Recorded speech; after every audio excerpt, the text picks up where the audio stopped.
May all who come behind us find us faithful. That means, geez, I got to show up for all those people who are coming behind us. I've got to be the example. That means I've got to put my crazy away so that, the sins visited upon the children by the father unto the fourth generation. It's like Jiminy.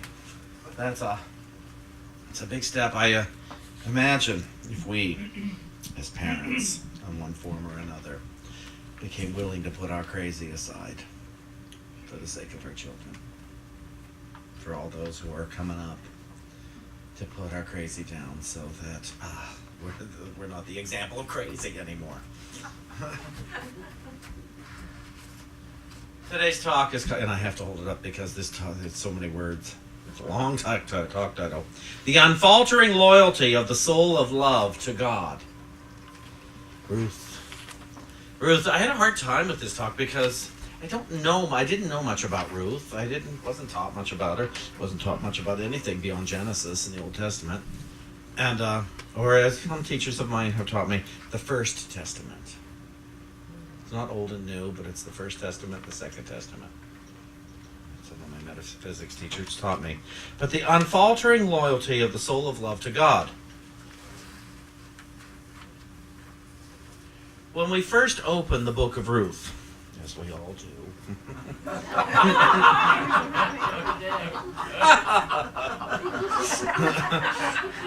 there's really no point. I'm sure you all know this. Just repetitious at this point, huh?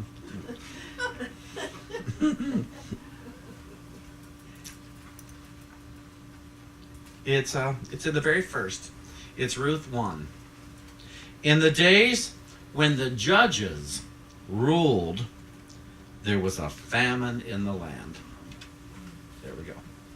That's the important part to be aware. There was a famine in the land when the judges ruled. Now, I'm going to read it to you exactly how Charles Fillmore put it in the revealing word. Famine is lack of faith in God's power to prosper. That's what a famine is. We go to metaphysics, and we look, and metaphysics is about our thinking. And many of us have a famine in our land because we have a lack of faith in God's power to prosper. Because somewhere in there we think, I've got to do it, so God will be pleased with me. There's some confusion. It's like, I've got to clean the house so the maid will be happy with me.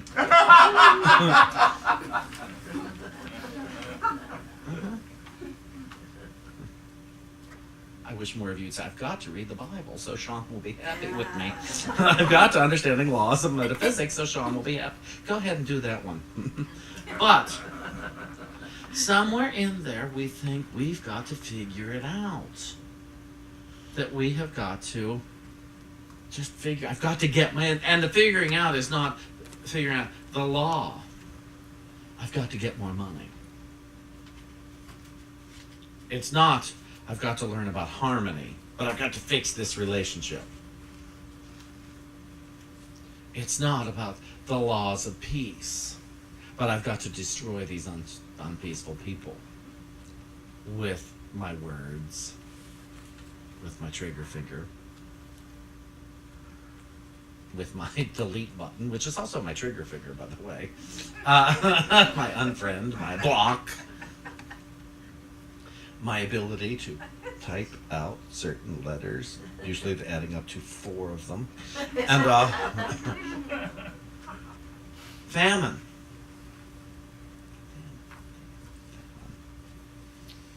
Lack of faith in God's power to prosper. So Ruth, lovely Ruth. So the book starts out with Naomi.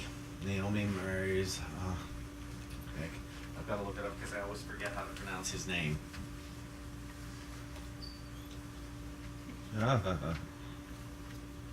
Elimelech. You understand that. She marries Elimelech. And they have 2 sons. Now he took her into the land of famine. Elimelech took Naomi into the land of famine. And she they had 2 sons. And the sons married 2 women.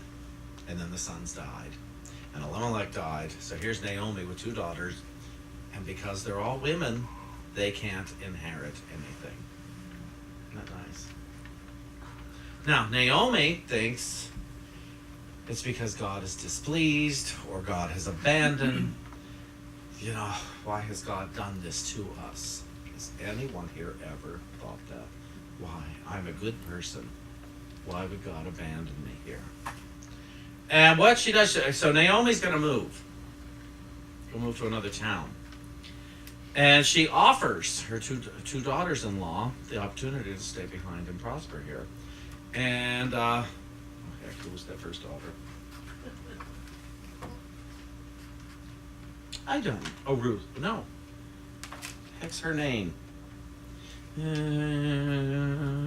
Oprah. Yeah, Oprah. Well, it's actually Orpah. Orpah, O-R-P-A-H. Close enough.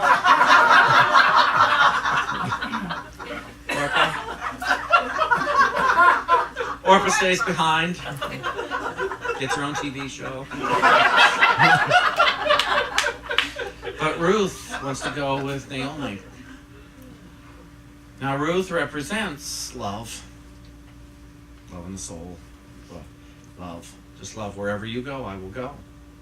That's what she says to her mother-in-law, who she loves. I will follow you wherever you go. Whatever your God is will be my God, and I am with you. And so, what these 2 women represent, and I'm going to read it here because it's better. My friend Greg Nettler wrote this wonderful book. It's not even in print anymore. The Book of Life, Volume 1, the Old Testament. He was one of my first teachers at Unity Village. And Greg Nettler is the minister of the very first Unity Church on Tracy Street in Kansas City. There was no church meeting in that building anymore when he graduated school. And within a year, he had bought the building from the Teamsters, who had taken over when the Fillmores let it go. And he's been having church services in that building ever since. It's the Charlotte Myrtle Fillmore's first office is up on the top floor. And you can feel an energy when you go up there. Since they've been doing some construction, you don't feel the energy the way you did when I first went there. And I'm not one of those people that goes, ooh, I feel things. I'm really not. I'm not overly sensitive to that, but I did feel it there because there was her office and then there were her healers' offices all in a row in the front of the building. And in fact, when they built the first Silent Unity building and the printing building next door, Earl Fillmore kept her office up on the 3rd floor, and she would walk down 3 flights, and she would go next door and up 3 flights to the brand new Silent Unity when she had to, and walk back as she wanted. Her space was prayed up, and she liked it. And I always go to church there in March when I'm there for the field licensing intensive. I get down there, and Greg and I have lunch. So Naomi represents each soul in its journey on this earth. The soul's natural home is in a state of awareness of God and the soul's oneness with God. When, for whatever reason, it doesn't say because we're an idiot, it says for whatever reason, we lose sight of this relationship. There seems to be a spiritual dry spell. Are we familiar with that? Anybody ever had a spiritual dry spell? You just can't seem to find your connection to that invisible source, that invisible presence. It happens. And that's referred to as famine in the land. And we may be tempted, here we go, to find meaning and purpose by looking to outer conditions in life. Money, politics, somebody else needs to change. I hate this carpet. I hate the curtains. Whatever it is. There's something needs my car. I gotta get a new car. I don't have any money, but I need a new car. Whatever it is. It needs to change for me to be happy. And somehow it does not really occur to us that it's me who needs to change. That it is I who needs to shift. Now, I've heard many times people say, well, I just need to shift. I'm terrible that I have. So we've latched onto guilt, but we still haven't shifted. So to be aware that I need to shift is not enough. I must do the shift. or otherwise I remain in the land of famine. I remain in my spiritual dry spell. And it happens to the best of us. I love this. We may be tempted to find meaning and purpose by looking to outer conditions of life. This seems to be a valid point of reference, but in truth it is unreal. As we look to the unreal world to satisfy us, we lose sight of any real meaning and purpose we once had. We are left more empty and perhaps more bitter than before. Anyone who's ever got sober and relapsed knows this bitterness. To resort back to trying to satisfy the senses instead of the spirit. And then how hard it is to get back on track. Whether you've quit cigarettes, whether you've quit drinking, whether you've quit drugs, coffee, gossip, criticism, anything where you've put down the unreal and then for whatever reason picked it back up. And it is as close to hell as anything I can ever imagine. Those are my thoughts about Robin Williams when he, at the end, Robin Williams had been sober for many years, and then he relapsed. And I think it put him into a spiral of hell and allowed the depression to come forth, and this is my theory, and allowed so much to come forth that he could not bear to be in his body any longer. Because we saw all that success. But the spiral that you go in, when you have put down the unreal and taken on the real and then you trade it out again, it's just awful. It's just awful. I've seen people just in hell over it, and some people make it back up out and some don't. God is not judging any of these people. God is not condemning any of these people. It's the people condemning themselves that makes it so hard to come back up to choose the real, because the real seems insurmountable. Yeah, but when will I ever be well again? I've given up so much. I've lost everything. Well, perhaps almost everything. Perhaps we begin to look at it that way. I still have a body. I still have a mind. And I have seen people recover magnificently. I've seen those ones too that did pick themselves up out of that spiral. And they recovered magnificently. There are many who have gone bankrupt at 60 and by 70 were millionaires. There are many whose marriages have fallen apart and they have found each other once again with an even greater commitment to love. There are many who have collapsed and picked up, or fall, that's not the right word. There are many who have fallen and gotten up again. There are many who have discovered a faith within them that they did not know.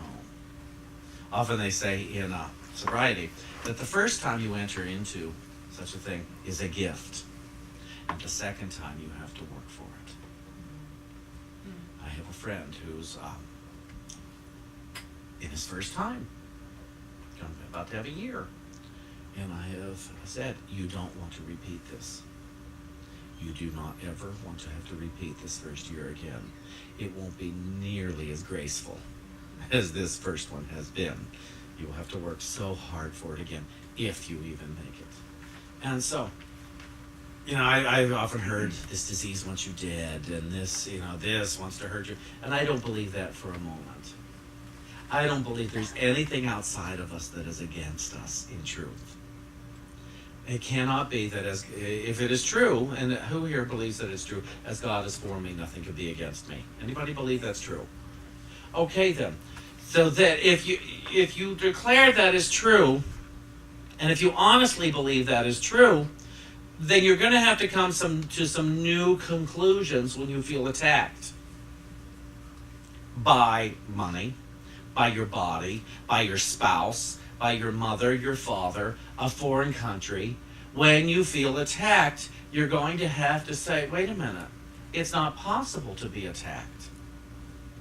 I just feel as if I've been attacked. But as God is for me, nothing could be against me. If that is the truth, and I prefer to behave as if that is the truth, then I've got to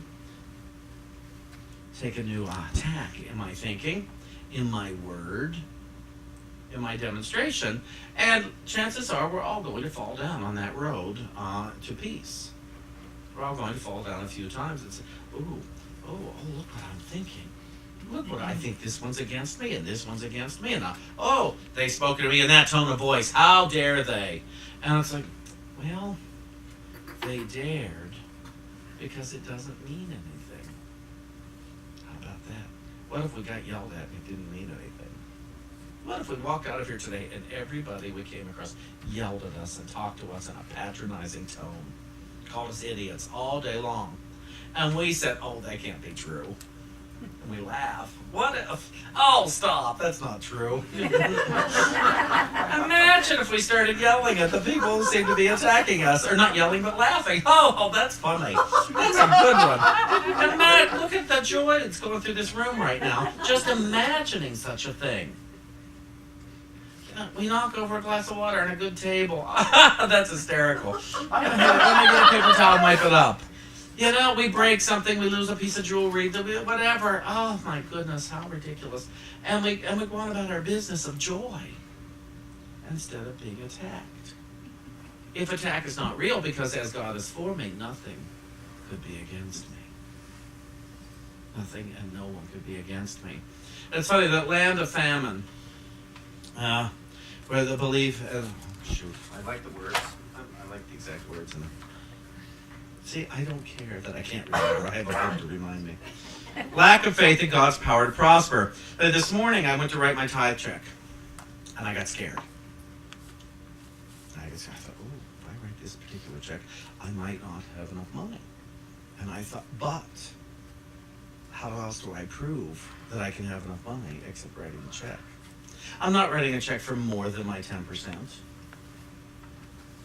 But how do I prove that God's prosperity is here and now? God's ability to prosper. The joy of the Lord's ability to prosper. How do I do that? And I noticed the room got very quiet when I mentioned money.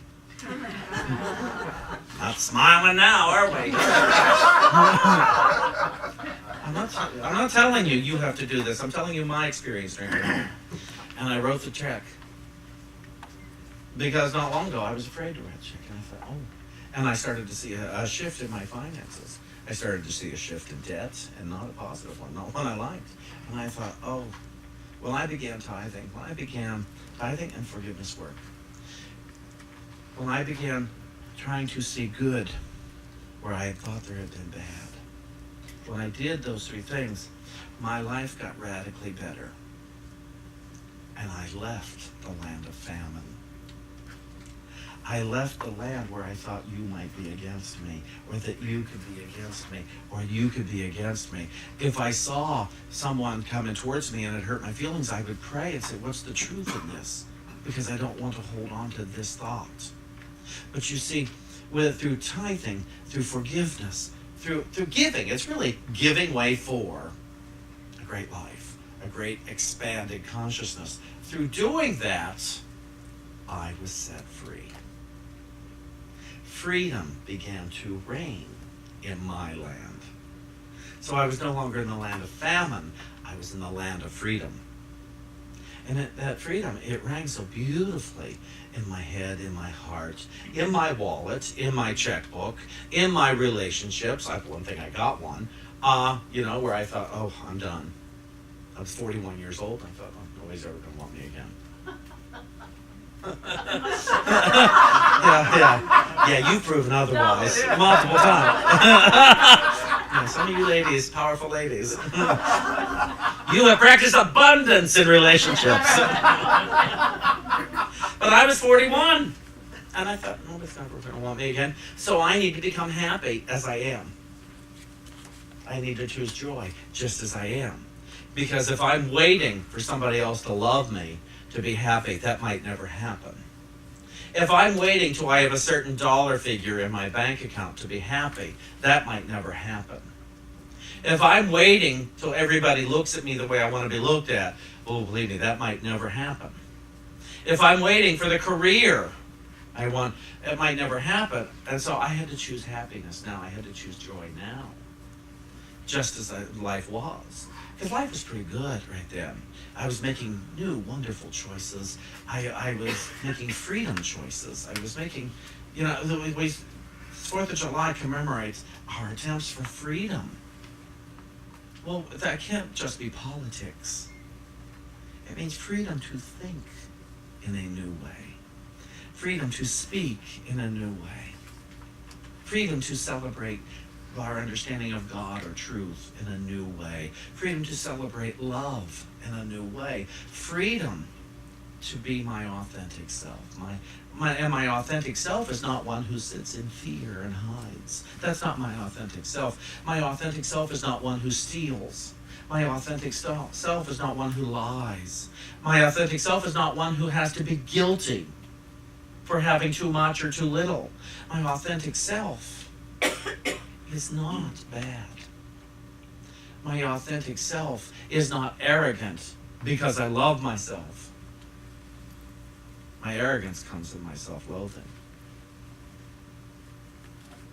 My arrogance comes in thinking there's an absence of love when I haven't truly looked or desired to know love in this and this and this. My arrogance comes in my judgments. But my freedom comes in the absence of judgment, but in the presence of discernment. And so, are you going to let freedom ring for you? Are you going to leave the land of famine? Not everybody's in it, but those of you who are. Are you going to leave the land of famine behind and let, as it says here, because I really like this about Naomi and Ruth, it says, no matter what far country we find ourselves in, we are still one with God and God's loving Spirit. No mistakes or wrong choices can separate us from the abiding love of God. Our true nature is spiritual. Spiritual knows its own. Like the irresistible pull of gravity, we are drawn to the real, the true, to God. And so, Ruth and Naomi coming together joins love with soul. Joining love with the soul so that we may live in the land of plenty.